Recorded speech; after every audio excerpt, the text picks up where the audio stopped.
အားလုံးပဲမင်္ဂလာပါရှင်ကျမနီနာပါ Grow နီနာမှာကြိုဆိုပါရစေကျမဒီနေ့တင်ဆက်ပေးမယ့်အကြောင်းအရာကတော့ကျမတို့နေ့စဉ်နဲ့ဘဝမှာအရေးပါတဲ့အရာတစ်ခုဖြစ်တယ်ပေါ့နော် communication threat ရဲ့ communication barrier ရဲ့ဆက်ဆက်ပြီးပြောပြသွားမှာဖြစ်ပါတယ်ဒါတွေကပေါ့နော်ကျမတို့လူငယ်အတွက်အသုံးဝင်အောင်သာမကကျမတို့ presentation တွေလုပ်တဲ့အချိန်မှာဆိုလည်းအသုံးဝင်နေဟောပြောပွဲတွေလုပ်တဲ့အချိန်မှာလည်းကျမတို့အရန်ထိရောက်တဲ့နည်းလမ်းလေးတွေကိုကျမတင်ပြသွားမှာဖြစ်ပါတယ်အဓိကပေါ့နော်ဒီမှာပြောဆိုဆက်သွယ်တဲ့အခါမှာဆိုရင်ကျမတို့ကတစ်ခါတလေခါကြရင်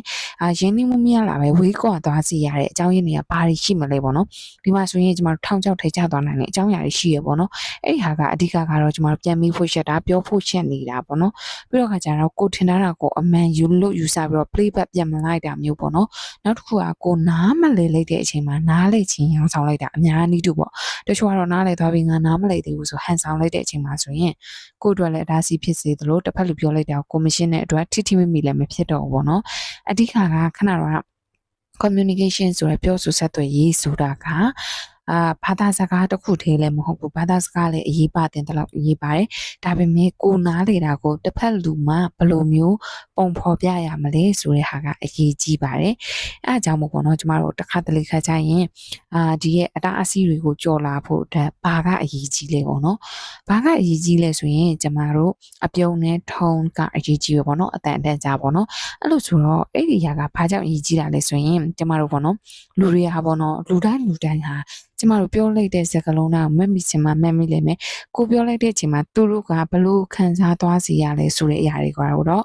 လူတွေကကြကြကြီးမက်မိနိုင်တယ်ပေါ့နော်အဲ့ဒါကြောင့်မလို့ကိုပေးချင်တဲ့ message ကိုသူတို့ရဲ့နှလုံးသားထဲရောက်အောင်ခဏတော့ပြောတဲ့ထုံးဆိုတဲ့အတန်အနေမြင့်ကိုတုံးဖို့လိုတယ်ဒါဟောဘာလို့အရေးကြီးရပါလဲပေါ့နော်အတန်အနေမြင့်ဆိုတာကကိုဘလို့ပြောလဲကိုပြောလိုက်တဲ့အရာသူတို့ခံစားသွားစီဖို့ဆိုရင်ခဏတော့ပြောတဲ့အတန်လေးကိုနှိမ်မာလားတသားလေးသွားမှာလားဆိုတာအရေးကြီးရေပေါ့နော်စကလုံးတိုင်းကတော့သတင်းအချက်လက်ကိုပဲပေးဖို့တာဒါပေမဲ့အဲ့ဒီအတန်အတက်ကြကတော့စိတ်ခံစားချက်တွေကိုအထိရအောင်ပေးပို့နိုင်တယ်ပေါ့နော်အဲ့လိုဆိုရင်ဟုတ်ပြီနောက်ထပ်တစ်ခုအပြုံးအောင်ဘာလို့ရေးပါတာလဲရောအပြုံးကခါကြကျမတို့ကြားဖူးလားမသိဘူးတရတာလားစီချင်းအလားပြင်းနေတပွားစားလာချင်းအပြုံးလေးနဲ့ရှိဆက်တယ်ဆိုတာမျိုးပေါ့နော်အပြုံးကခါကြတော့စကားပြောစရာမလိုပဲလူချင်းကိုရင်းနှီးစေတဲ့နှွေးထွေးမှုအစိတ်အပိုင်းတစ်ခုဖြစ်တယ်ပေါ့နော်ဒါပေမဲ့အတင်းလို့ယူတဲ့အပြုံးမျိုးမဖြစ်အောင်ကိုကလီကျင့်ပေးလို့ရတယ်ပေါ့နော်အပြုံးဆိုတာအဲကြောင့်မို့အလားအပတစ်ခုတည်းအတွက်မဟုတ်ပဲပြောဆိုစစ်ဆန်ရေးရဲ့အဓိကတော့ချက်ဖြစ်တယ်ဆိုတာလည်းကျွန်တော်မှတ်ထားလို့ရတယ်ပေါ့နော်အဲဒါကြောင့်မို့ခဏတော့ပြောရဲပေါ့နော် communication threat တွေမကြရအောင်ကျွန်တော်ကနားမလဲတာကိုရှင်းရှင်းလင်းလင်းမေးပါနောက်ပြီးတော့ခါကျကိုတိုင်းပြောရဲဖို့လဲမန်ထဲမှာကြည့်ပြီးပဲဖြစ်ဖြစ်လေ့ကျင့်တာမျိုးလုပ်ပါခဏတော့ပြောသလိုအတန်အတက်ကြနဲ့အပြုံးလေးကိုလည်းလေ့ကျင့်ပါလို့ပြောရင်ညီကုန်းချုပ်အပ်ပါ